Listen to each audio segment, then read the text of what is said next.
popular here. 14 years ago, they invited me back, so I knew I was a big success. The question came up almost immediately. I was attacked by one of your members, not really, but she said, why did you change from your representational painting to abstract painting? And I had to think about that for a minute because in my, I'm going blind. In my mind, I have not changed anything. When I was painting recognizable things, it was because of a sensation or a feeling. And now that you can't see the subject, that doesn't mean that it's not about the subject. What I find to be the real problem is that people who are just making abstractions, they call them, without feeling, are just making decoration. You know, I remember that quote one time that realism without passion was the word he used. Realism without passion is illustration.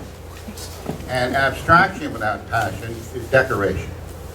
And I think that we sometimes fall into that category of doing decorative art without enough feeling or without enough personal content.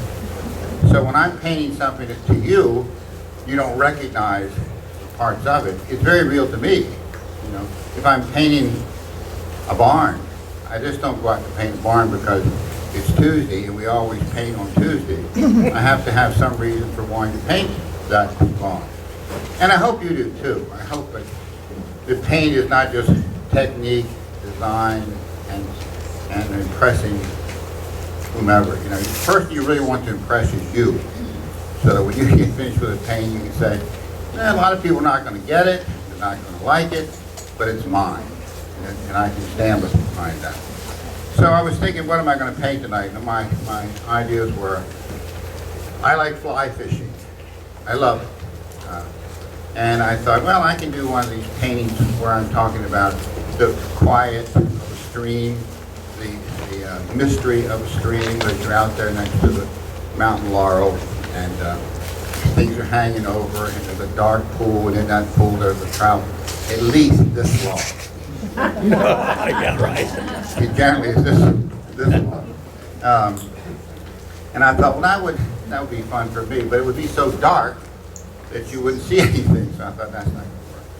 And then I thought about, well, maybe I could do something about it, some mysterious sky, something that I have painted before. You know, that I'm not, instead of trying to make the light sky, I try to make it a sky that's dark enough and moody enough so that it conveys some sort of an emotion. But then at last I decided I was going to paint a part of my childhood. I was very young. No, I grew up I was born in Baltimore and moved later on to a town called Savage. Don't say anything now. And Savage was a mill town that had gone out of business, as most of those mill towns does. But my father was a vice president of a company in Baltimore that manufactured Christmas tree ornaments. And my mother, who was the other artist in our family, painted Christmas balls. You know what I'm talking about? The little, little things on them. And so I grew up around this mill. And the mill, once a year, the whole town would be dressed like Christmas. They had reindeer, 8 reindeer that hung around the place. They put them in the pen. And they had Christmas music playing day and night. And it's just a nice time in my youth. But the thing I remember most was this old mill, which was brick, stone. It had one time the river ran by there and it was a working mill. So I think about that sometimes, and that's enough of a reason for me to paint. I did this little sketch, which is pretty worthless to you. It just looks like some scratching, trying to figure out where I'm going to place things. But I was thinking I always think in terms of what's going to be the whole mood of this place. I'm not an architectural engineer. I don't care about structural supports for a building. I don't like windows particularly. So I'm not going to give you an anatomical rendering of a building. I can't think of anything much worse. Any more than I would give you an anatomical rendering of a barn. If you're going to paint anything, you have some reason. Ask yourself, why am I doing this? And there's a lot of answers. not a lot of good answers. You know, I want to get in the AWS. That's not a good answer. I want to do a transparent watercolor. That's not a good answer. See, none of these things are personal enough. You could say, well, this was the barn. It was the last one standing in our neighborhood, and I wanted to save it for posterity. That's okay. Or I was a barn where I first made love. Yeah, hold up, didn't it? That might be a better reason. Or it's just a piece of architecture that I like the shape of, and what have you. But have some reason. You know, just if I ask you, and quite often I ask students, why are you painting this? And if you look like a deer caught in a headlight, you haven't done your homework. You haven't thought enough about it. So all those things are things that I think are much more important than good design, good technique. So I generally begin with why am I painted, and then I go from there. You know, I've been painting forever. So the idea of how to paint is not a consideration. I'm not saying I'm John Singer Sargent, because I'm sure as hell not. But I know how to paint from the way I paint. So I can paint almost anything I want, but I can't paint it unless I have some intent. I also think that we need to think of our paint in the biggest possible way. We sometimes play follow the leader. You know, we become imitators, not of things, imitators of what's going on in our neck of the woods. Organizations like this have to be careful, because you build a kind of template of how you think you're supposed to paint, and pretty soon everyone's painting similarly. So, you know, what you really would like to do is paint differently, because we all have different personalities. I was always disappointed as a young teacher to go into a place, and my first workshop was in Bismarck, North Dakota. And it was a full class. I couldn't believe it, that many people in Bismarck. But excuse me. And I realized that there were a lot of personalities in that classroom. But when I looked at their work, there wasn't nearly as much personality as there were personalities of people. So I thought, there's something wrong here. This is too much painting like something. So in my classes, I encourage people to take big concepts. You know, what is going to be the dominant color they're going to use? What's going to be the kind of texture they're going to use in response to how they want this thing to feel? You know, and I asked them the first day to do two paintings, one which was all white and one which was black. One representing fear and the other love. Now guess which one was which? Good. And so he did that, and some people, for the first time, have considered their choice of materials in terms of the feeling tone of it. And I'm not suggesting that love is always white and fear is always black, but it's closer than if you said, I'm doing a paint about the death of my frog, and you painted it in chartreuse and red and yellow, and you know, it's like you're celebrating the death of the thing. Or the same way that, you know, I'm going to do my daughter's wedding. I think I'll do it in tones and shades and black. I mean, we need, and you're saying, well, no one would do that. Yes, they would. Absolutely, they would. In order to get a value pattern, they'll do almost anything. Squinting was the main physiological problem that watercolors had in the 70s, because they all had to see value and make value pattern, and he went around like this, squinting at everything, trying to see the lights in the dark. Joe Miller, who knows better, but I got here and he sent some stuff for the class, one of which was one of those damn red see-through things that you hold up, and ostensibly it's supposed to show you value, but it doesn't even work. Because if you put something green and put red on it, it turns black. So how could that possibly work? Anyway, you're trying to establish some kind of a feeling. This is a place for me that was mysterious, because I was, 6 years old going through this build. It was mysterious, it was exciting, there was all kinds of possibilities, for me to go gig frogs or chase girls or do something. So I want to keep that kind of feeling tone to it. And I have been painting long enough that my materials are pretty disgusting. I mean, I have no sable here. These are my favorite brushes. Well, this is my favorite brush because it's a skipper brush. Joe Miller decided, I asked him to get them, so he put my name on it. I had nothing to do with it. But these are my favorite brushes, which come from the hardware store, and you have Ace Hardware Store right here in your town. And these brushes cost sometimes 98 cents a piece, and sometimes 50 cents. I love them. This is also an Ace Hardware brush called a sash brush, and it's just, I like natural hair. I don't like synthetic stuff. And I paint with acrylic, so that doesn't make sense, does it? I like these little scrapey things, so I have that. I was supposed to put out paint, but I didn't. But I will. This is just, you know, and this is acrylic. I'm sorry. I apologize. Hey, this is water media. I know that, but somebody's always said, why are you painting? Anyway. Why do you paint, is what they said.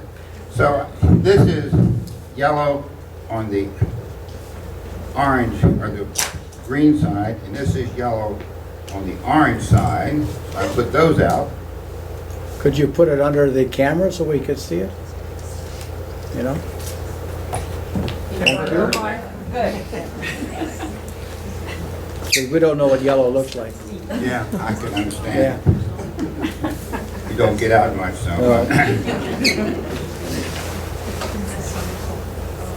Now, since that is on the orange side, I'll put this cad red on this.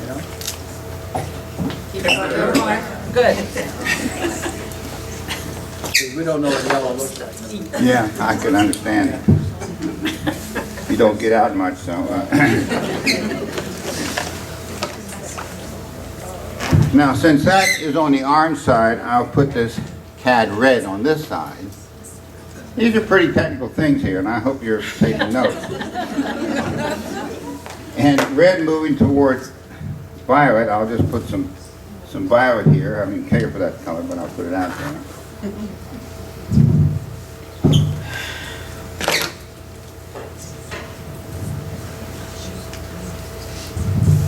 Blue, where's blue? Here it is.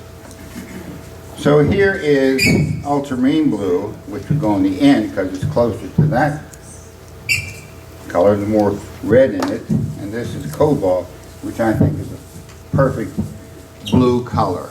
It's not warm or cool, it's right on the money. The only color I can find like that. I do have some other things here. This is called Hooker's Green. I don't like that one. Here's something called Australian Olive Green.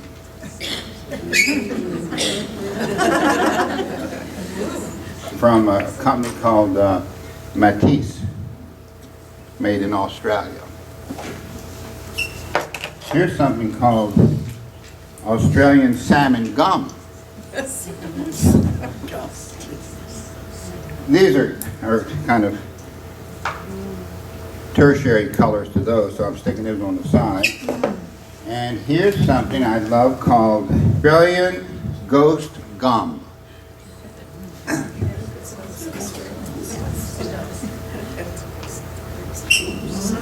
Isn't that nice? Yeah. What does it look like over there? It's not bad. A little lighter. I've done some of these workshops under, yeah, that's my flesh tone, dark.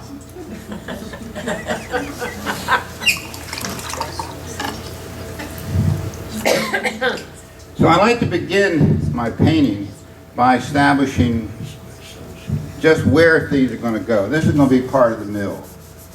This is hot press paper, which I sometimes use, sometimes I don't.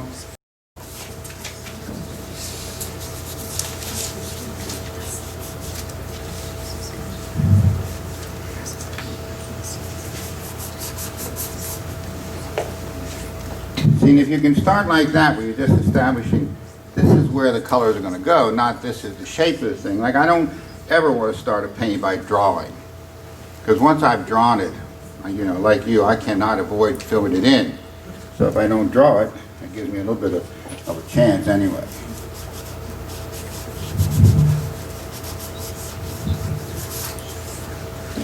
Okay, almost finished. I'm going to take some of this pink and mix it with some of that blue and get a gray. And over here, I know there's going to be some kind of tree-shaped stuff.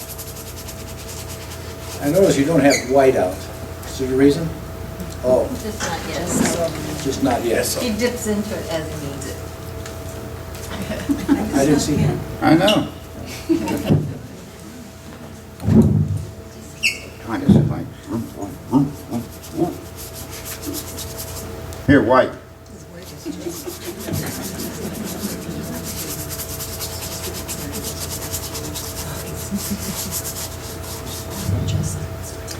Do you hear what I hear? Might as well use it. I've got all of them. Here's yellow ochre. Now, some of these things you buy them. Just as easy to mix them, but I'm lazy. So if I take this yellow and this blue and a little red, I can come up with that color, see? And this is actually a better color, so I won't use that.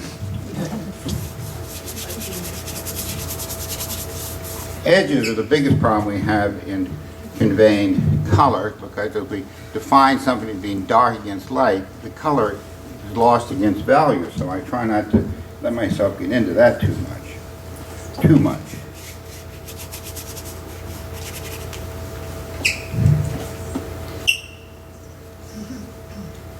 One of the things I like about this building was that there was a hole in it where the trucks would go in and they would dump stuff into it, and I don't know what it was for, but it was a nice little contrast. I noticed it when I was looking at it recently. I do, most of my mixing on the page rather than over here. I mean, I mix some colors up, but it's not my preferred way.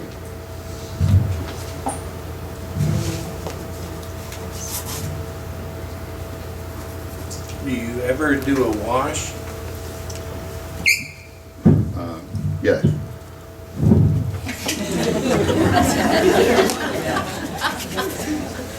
I don't cook, but I can wash.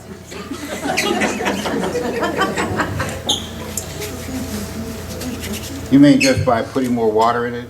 Yeah, dripping Yeah, on. I mean, I don't think about that as being something do or don't do. Do you do washes? I like it. You feel virtuous?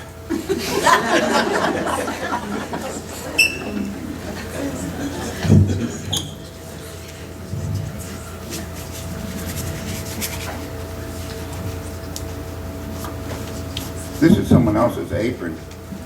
God bless them. Who loaned me their apron. I'll probably never get another one.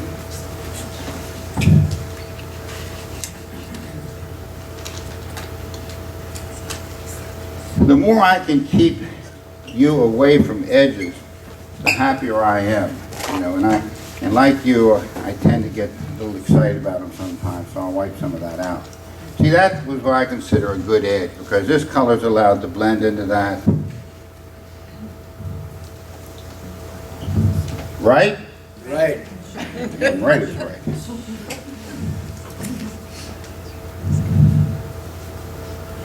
So we kind of follow the Impressionists. Follow them, yes, I'm much younger. You mean paint like them? Yeah. Well, not the paint like them, but the theory. Keeping the values close together. Yeah. If that's what they did, that's what I'm doing.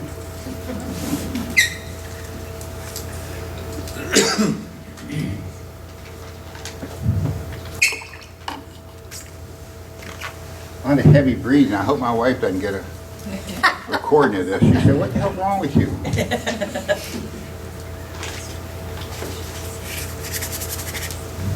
I think the mic should go up around your ear. That might help the breathing situation. Yeah. If the mic's around my ear, Yeah. is that better? The whole thing should be around your head. I know a place I'd like to put it, but it's not around my ear.